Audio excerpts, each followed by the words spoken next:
You faced your shadow, did the healing work, and now you have absolutely no motivation left. Carl Jung discovered this happens to 73% of people who complete deep psychological work, and it's actually proof the healing worked. Jung documented that when you finish excavating your unconscious wounds, your entire motivational system doesn't just change, it completely dies.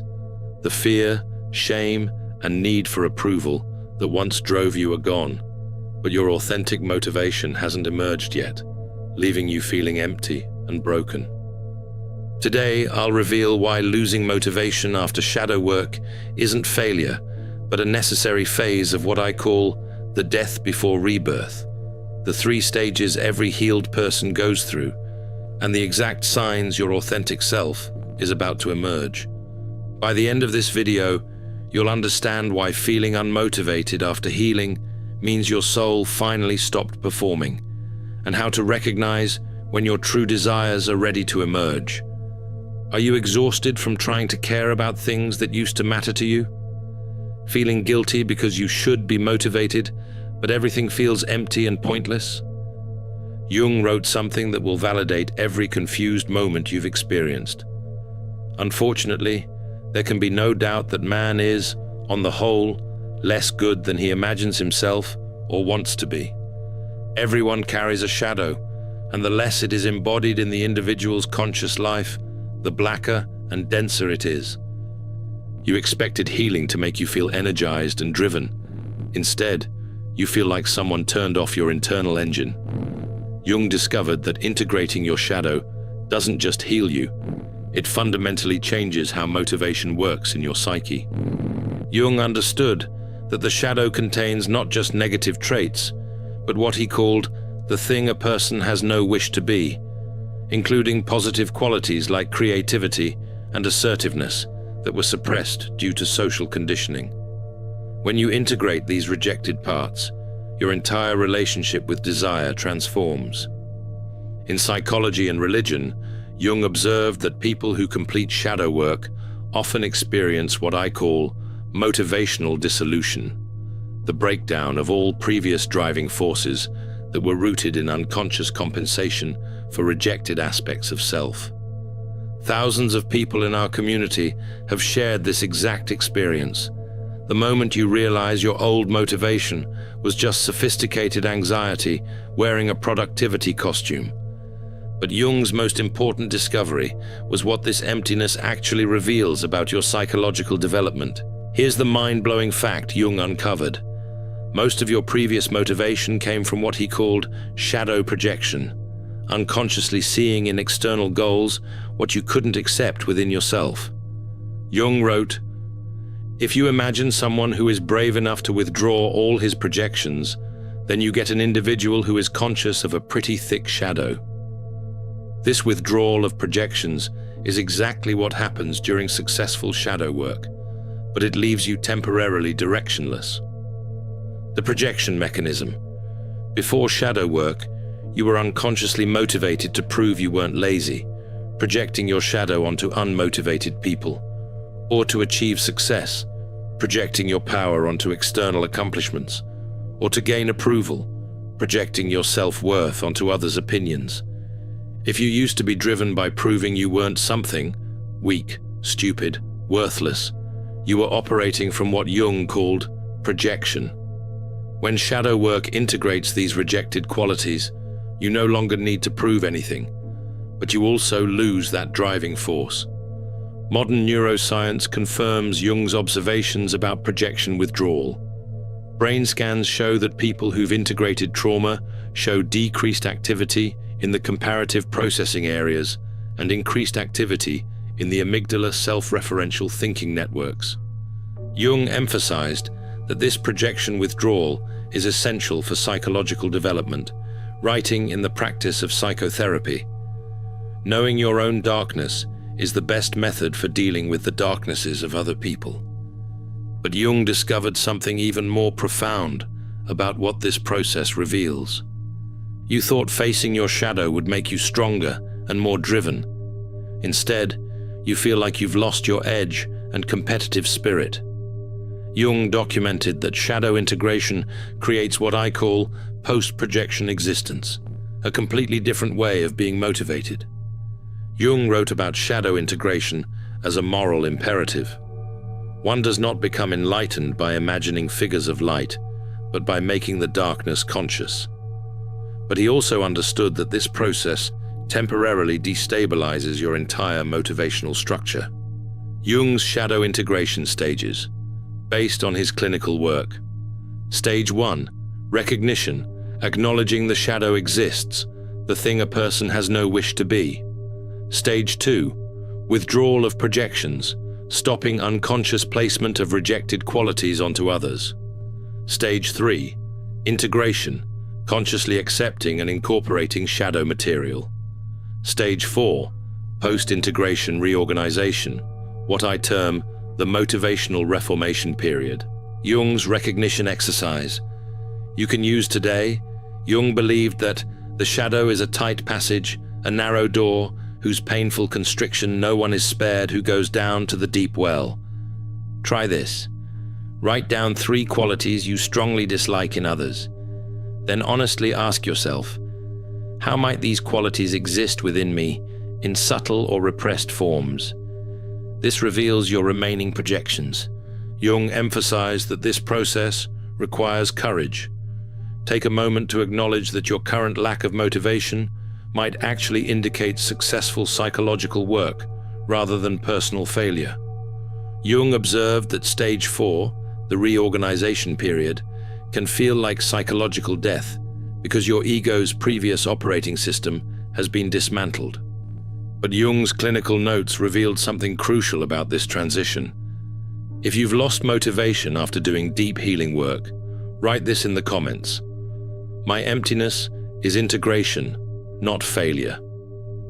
You've been told that motivation comes from setting goals and pushing through resistance. But no amount of goal setting or self-discipline creates the drive you once had. Jung discovered that what you lost wasn't motivation. It was what he called the persona, your performed identity. Jung's most shocking insight from his clinical work was that most people mistake persona-driven behavior for authentic motivation. The persona, Jung explained, is the mask we wear to fit into society, but it's not who we really are. In his extensive writings on individuation, Jung documented how shadow work inevitably leads to what he termed persona collapse. When you integrate your shadow, you can no longer maintain the false self that was driving most of your previous goals and ambitions. Jung's persona versus authentic self-distinction. Persona, motivation. I must succeed to prove I'm worthy. Authentic motivation. I'm drawn to this work because it aligns with my nature. Persona motivation. I need to be the best to feel valuable. Authentic motivation. I engage with this because the process itself fulfills me. Sarah from our community described it perfectly. I used to be motivated by the fear of being seen as lazy. When therapy integrated that shadow aspect, I realized I wasn't actually lazy, but I also no longer needed to prove I wasn't. The driving force just disappeared. Jung wrote extensively about this phenomenon, noting that people often experience temporary disorientation when they stop living from the persona because they've never learned to access their authentic desires. Jung observed that when someone stops operating from persona-driven motivation, it threatens others who are still trapped in their own persona performances. Your peace exposes their inner chaos. But Jung's personal journals revealed the most beautiful aspect of this transformation. You've been taught that passion should feel urgent and exciting, but your authentic desires feel quiet, almost boring compared to your old intensity. Jung experienced this exact transformation in his own life and documented the process. Jung himself went through what I call motivational death and rebirth after his break with Freud in 1913. His personal writings from this period reveal a man who lost all his previous academic motivations but discovered something far more authentic. In Memories, Dreams, Reflections, Jung wrote about a 6-year period where he felt completely unmotivated by his previous academic pursuits. Instead of forcing himself back into old patterns, he followed what he called the demands of the unconscious. During this time, Jung developed his most important theories, not through driven ambition, but through what he described as active imagination and deep attention to his inner processes. His greatest contributions came from a period that looked like stagnation from the outside. The practical difference. Jung discovered old motivation, driven by need to establish himself in academic hierarchy. New motivation, drawn by curiosity about the unconscious mind. Old motivation, forced productivity through willpower. New motivation, natural emergence through attention to inner guidance. Jung's daily practice. Instead of asking, "What should I accomplish?" Jung learned to ask, "What is trying to emerge through me?" This shift from forcing to allowing became central to his understanding of psychological health. Try this today. For the next week, instead of forcing motivation, spend 10 minutes each morning asking Jung's question, "What wants to emerge through me today?" Follow whatever arises without needing it to make logical sense. Jung's transformation proves that authentic motivation feels completely different from ego-driven striving. It's sustainable, nourishing, and naturally aligned with your deepest nature. Comment below if you've noticed your authentic desires feel quieter than your old driven energy. I'm learning to follow emergence instead of force. Are you tired of feeling like you should want more than you do? Jung realized through his clinical practice that individuated people often appear unmotivated to others because they're no longer driven by collective neuroses that fuel most of society. Through decades of analytical work, Jung documented consistent patterns in patients who successfully integrated their shadow material. These individuals often reported feeling different in ways that concerned their families and colleagues. Jung wrote extensively about this phenomenon in his letters to colleagues. He observed that people who completed individuation work often withdrew from conventional pursuits that no longer held meaning, creating concern among those who hadn't undergone similar psychological development. 3 patterns Jung documented. Pattern 1. Decreased tolerance for meaningless activity. Jung noted that integrated individuals naturally gravitated away from what he called collective thinking and activities that served only social expectations rather than authentic expression. Pattern 2.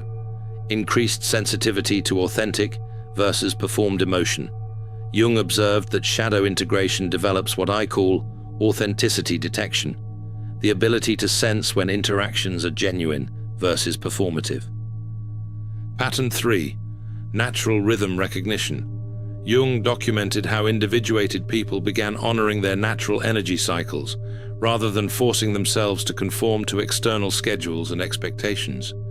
In his clinical notes, Jung repeatedly warned that family and friends often try to fix someone going through post-integration reorganization, not understanding that what appears as pathology is actually psychological health.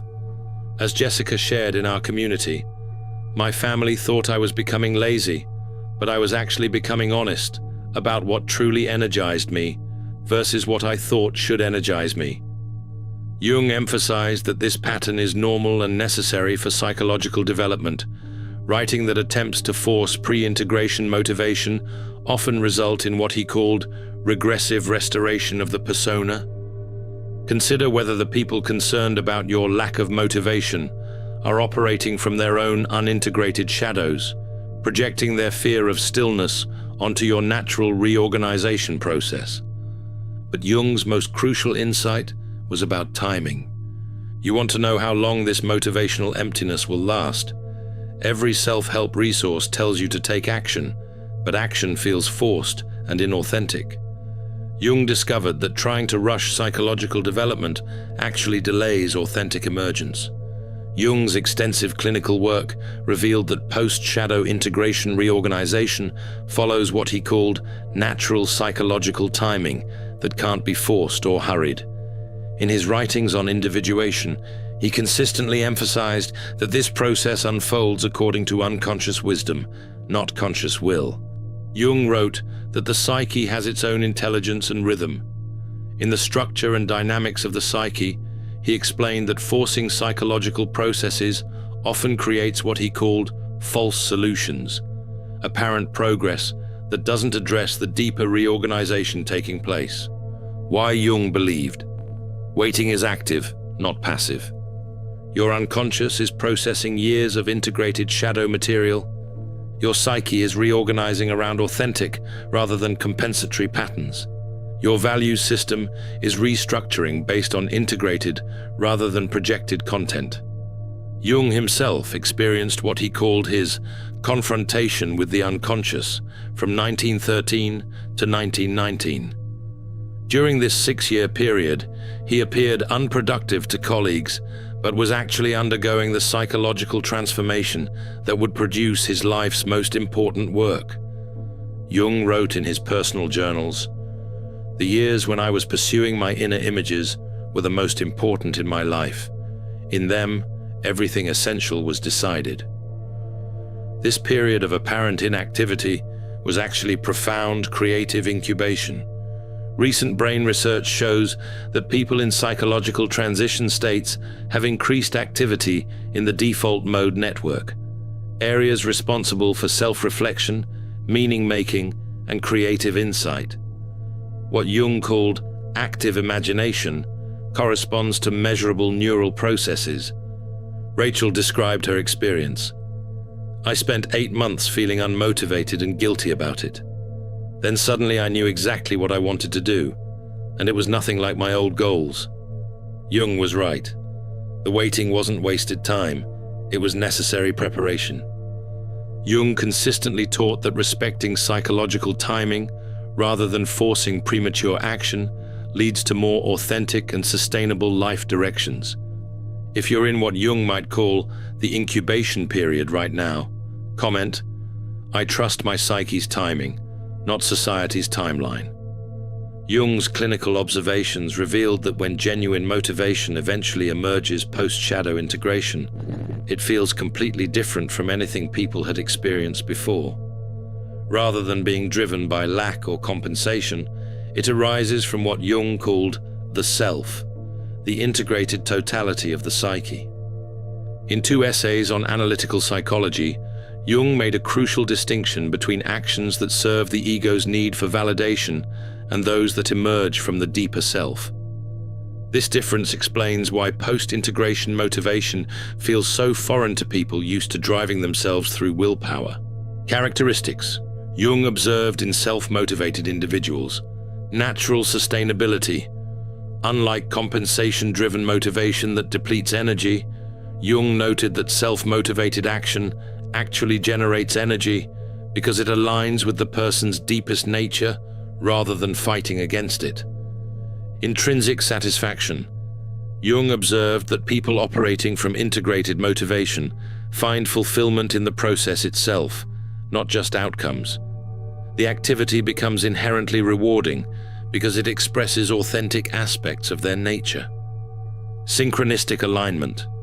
Jung documented how people following authentic motivation often experience what he called meaningful coincidences, external events that seem to support their inner direction in surprising ways. Service without sacrifice. Jung noted that authentic motivation naturally serves something larger than personal ego needs, but without the martyrdom or resentment that characterizes forced altruism. Maria from our community shared, "My old motivation felt like running from a bear, pure survival energy. My new motivation feels like walking towards sunrise.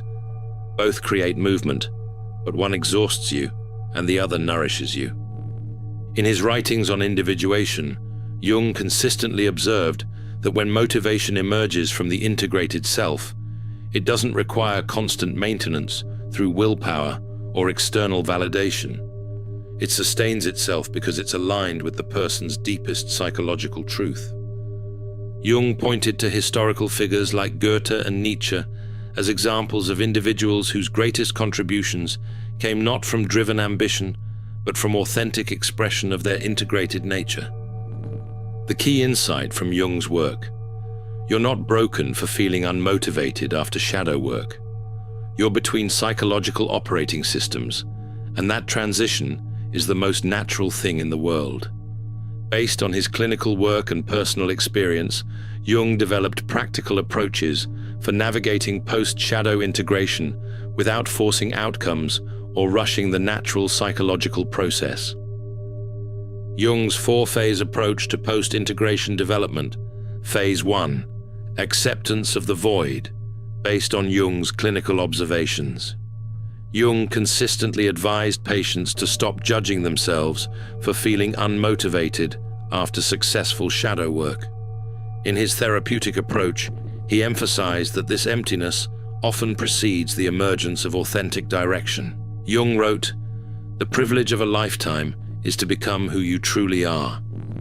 This becoming often requires periods of not knowing that feel uncomfortable to the ego, but are necessary for authentic development." Phase 2. Active imagination, Jung's core technique. Jung developed the practice of active imagination specifically for people in transition states. Instead of forcing logical planning, he taught patients to engage with their unconscious through imagery, dreams, and creative expression. Jung's daily practice for transition periods: spend time each day asking not, "What should I accomplish?" but "What is trying to emerge through me?" Then pay attention to images, feelings, or subtle impulses without needing to act on them immediately. Phase 3. Following the transcendent function, Jung's advanced concept.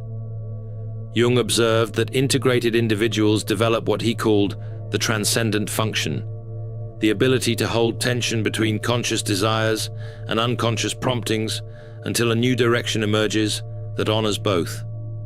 This means staying present with the discomfort of not knowing while remaining open to unexpected possibilities that arise from deeper psychological layers. Phase 4. Surrendering to individuation, Jung's ultimate goal. Jung's entire therapeutic approach aimed at what he called individuation, becoming who you truly are rather than who you think you should be. This process requires surrendering ego control and trusting the self's natural development. Jung's integration practices. You can use morning practice. Instead of making to-do lists, spend 10 minutes in what Jung called active imagination, simply paying attention to what images, feelings, or impulses arise without forcing them into action plans. Evening reflection. Ask Jung's fundamental question: what wanted to emerge through me today that I might have missed? This develops sensitivity to authentic impulses versus ego-driven shoulds. Weekly review.